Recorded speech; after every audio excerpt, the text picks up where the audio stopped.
المريقه درتها جات فنه رائعه معلكه، جات فنه درتها بالبطاطا والكورجيت كما كتشوفوا. بحكم انني كانت عندي تماره، ها نتوما صوبت واحد الطوست، ها هو راه غادي نحط لكم الفيديو ان شاء الله، خليته غير يبرد باش يجيني سهل في التقطيع.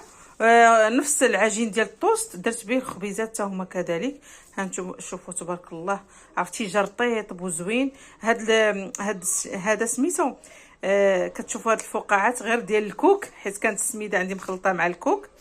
البنات شوفوا المريقه كيفاش جات معلكه ما شاء الله تبارك الرحمن.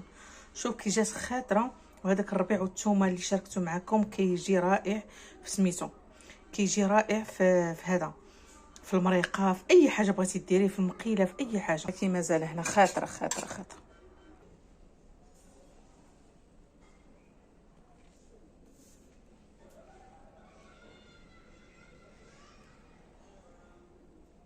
معكم فتره ديال التذوق. شوفوا الخبز كيفاش جا، الخبز اللي درت منه الطوست وعجين كما كتشوفوا. شوفوا البنات غادي نحلو، شو كي جا مجعب رائع وخفيف وزوين.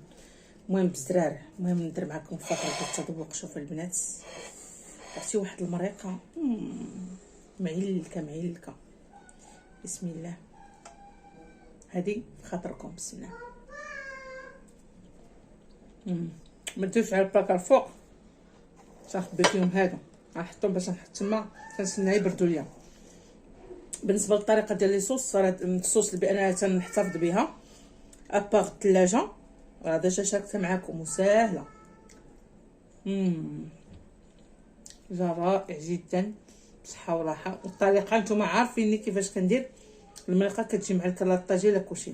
متابعين جداد اللي ما عارفينش طريقتي يكتبوا لي في لي كومونتير ونعاود نشرح ليهم. ومرحبا بصحتكم وراحتكم.